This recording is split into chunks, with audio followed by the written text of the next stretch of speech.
¿Podría Latinoamérica convertirse en un bloque económico y mundial hasta tener una moneda única?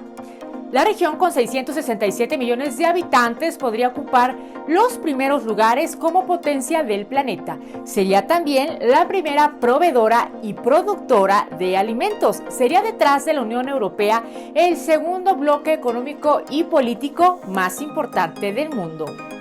En el proceso de integración de países latinoamericanos se han lanzado muchas propuestas al aire muy importantes. Algunas se han concretizado, otras no tanto, pero sin duda una lejana idea aún retumba en la cabeza de algunas personas.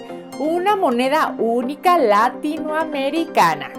Realidad distante o sueño imposible, la creación de una moneda latinoamericana en la teoría es posible. Para poder analizar esta posible unión monetaria sobre América, hay que echar un vistazo a los que ya lo han hecho y preguntarnos si seríamos capaces de llegar a ese punto de no retorno. Para ello echaremos un vistazo al ejemplo más conocido de hoy en día. Sin más, amigos, comenzamos.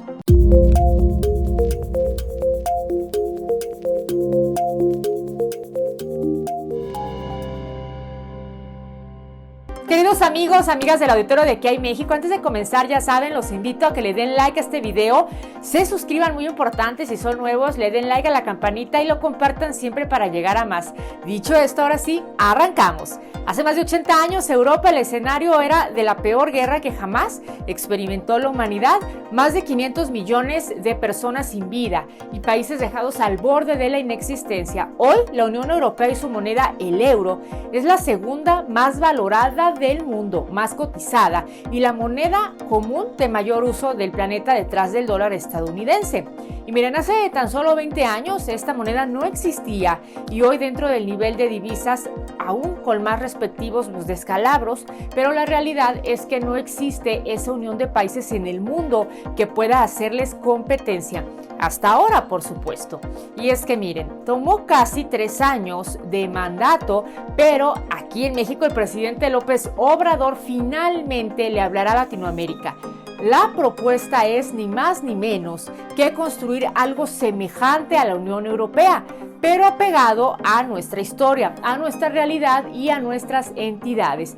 En ese espíritu no debe descartarse la sustitución de la OEA por un organismo verdaderamente autónomo, no lacayo de nadie. Ese fue el mensaje que el presidente López Obrador lanzó a la región el pasado 24 de julio con motivo del natalicio de Simón Bolívar y que dio en la reunión de cancilleres de la Comunidad de Estados Latinoamericanos y Caribeños, es decir, la CELAC, en un discurso poco habitual para un presidente que no ha visitado ninguno de sus homólogos de la región y que desde que llegó al poder en el mes de diciembre del 2018 ha defendido que la mejor política exterior pues es la interior. Aquel momento político ha puesto a México en el centro del escenario regional, encabezando una respuesta conjunta frente a la pandemia, poniendo a prueba a su poder de convocatoria en la reunión de jefes de Estado de la CELAC que organizó en septiembre pasado, perfilándose como sede de las negociaciones sobre la crisis venezolana. ¿Qué cambió? ¿Qué cambió para que México haya tomado esta iniciativa? Una hipótesis es que la inclinación del gobierno de López Obrador por guardar ese bajo perfil se vio trastocada por un contexto en el que no podía encerrarse en sí mismo. Hay una realidad internacional que se impone. La otra parte se explica por un factor interno, el profesionalismo del canciller Marcelo Ebrard, secretario de Relaciones Exteriores, que ha aprovechado la pandemia para apuntalar su capital político y su protagonismo con miras a construir una candidatura presidencial en el 2024. Pero miren, ese es otro tema que podremos abordar en los siguientes videos, estimados amigas de aquí de ¿Qué hay México? De pronto nuestro país, que había visto sobre todo hacia adentro, tiene una oportunidad de retomar la iniciativa y participar en los eventos políticos regionales más relevantes.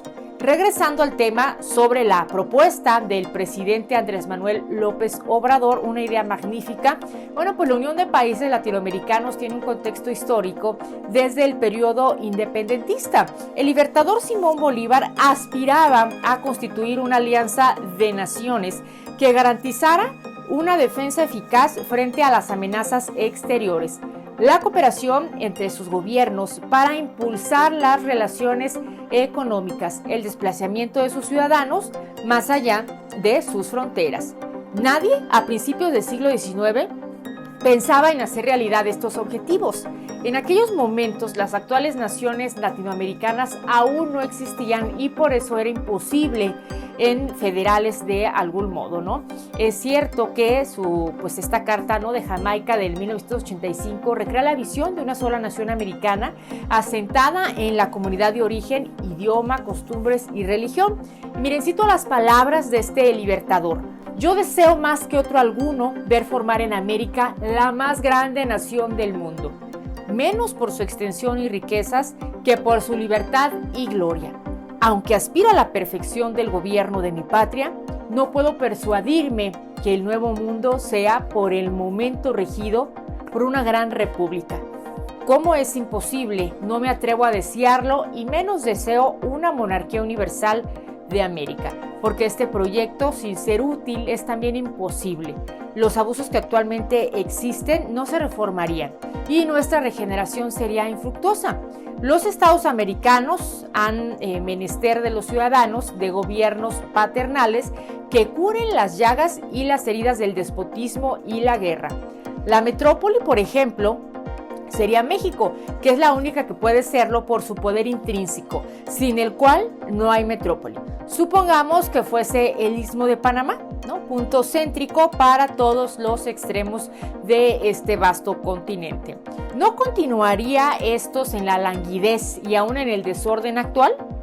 Para que un solo gobierno dé vida, anime, ponga en acción todos los resortes de la prosperidad pública, corrija, ilustre y perfeccione al nuevo mundo, sería necesario que tuviese las facultades de un Dios y cuando menos las luces y virtudes de todos los hombres.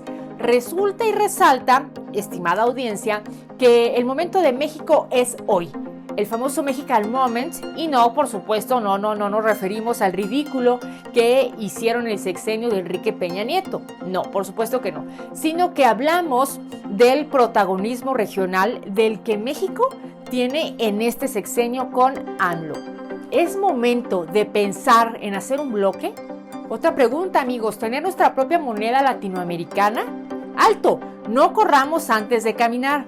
Las ventajas sería facilitar el tráfico de bienes y servicios, acercar más en los países la cooperación económica, reducir costos y aumentar la productividad, aunque esta misma moneda mal usada puede convertirse en una pesadilla para todos los países que le llegaran a compartir, pero esto es en un futuro, ¿no? Actualmente en el mundo existen alrededor de 19 uniones monetarias, siendo el euro y el dólar estadounidense. Para que esto llegara a funcionar en América Latina hay que tener en cuenta varios factores, tanto políticos como económicos. Si no deseamos que esta moneda en común se vuelva un arma contra los mismos estados que promovieron su creación, ojo, mucho cuidado con ello. Como requisito económico y uno de los más básicos es que tengan una inflación monetaria muy similar entre ellos. Por ejemplo, en la Unión Europea todos deben de tener una inflación que no rebase el 2% con respecto a los países con menos inflación. En este sentido, los países latinoamericanos tienen inflaciones muy distintas. No se puede pensar que un mismo producto, porque por ejemplo, una computadora o cualquier mismo dispositivo electrónico, un celular, te cuesta $1,000 frente a tu casa y 2 cuadras más adelante te cuesta 500. Pues sin pensarlo te llevas el segundo, ¿no?, el que te da el más barato. Otro requisito, miren, sería que se creara un Banco Central Latinoamericano que ejercería en sustitución de los bancos centrales de cada país. Eso sería renunciar a la soberanía económica de una cierta manera. Este banco sería el ente que velaría por la estabilidad, valor y seguridad de la moneda. Claro, sería independiente del poder ejecutivo de los países que llegasen a formar parte. Obviamente sería este mismo quien decidirá tasas de interés y tipo de cambio, además también de políticas fiscales similares y nivel de deuda controlada y por supuesto pues modificarlas. Estas constituciones de los países tendrán que modificarse. Tan solo con esas primicias el panorama ya se pinta, miren, muy complicado, pero sin duda una moneda latinoamericana se posicionaría entre las más valiosas en el mercado de divisas a nivel mundial. Esto dependería claramente del manejo de la política monetaria del Banco Central Latinoamericano y la estabilidad de los países. Así es que bueno, ahora hablemos del factor político. Miren, claramente en México la política exterior de bajo perfil ya se acabó, al menos por ahora. El presidente López Obrador ha demostrado voluntad política con todos los países de la región, ha estrechado lazos con mandatarios de todas las corrientes políticas. Por un lado Cuba, Venezuela, Bolivia, Ecuador, Chile, Argentina y Honduras. Y por otro lado, Brasil, Paraguay y Uruguay han sido partícipes en reuniones que México ha encabezado con toda libertad y expresión. Si una moneda latinoamericana implicaría un desgaste y un alto costo político para los países, el momento histórico que estamos viviendo ahorita con México como protagonista de la unión de la región, bueno, pues no es impensable entablar la unión comercial y tecnológica con mayor injerencia en el mundo, sobre todo para el desarrollo social de su población, para acotar esta brecha de desigualdad tan grande que tenemos, que es uno de los principales problemas de la zona. Una moneda común es uno de los últimos pasos en el primero de la integración de Latinoamérica y avanzará muy lentamente, pero se han dado avances como la eliminación del visado, los intercambios educativos y científicos también, además de acuerdos comerciales. Pero no se ha demostrado verdaderamente lo que Latinoamérica puede lograr. Un propósito que pues compartamos todas las naciones, que tenemos la misma sangre, las mayores riquezas naturales, compartimos muchas cosas, reservas de agua e hidrocarburos, litio y también cobre. Así AMLO abre esta puerta y seremos testigos de qué países se suman al sueño del gran libertador Simón Bolívar. Bueno amigos, hasta aquí llegamos. No olviden compartir este video, denme like, déjenme sus comentarios, qué opinan de este tema. Por supuesto me va a dar mucho gusto leerlos y ya saben que hay México. Nos vemos la siguiente semana.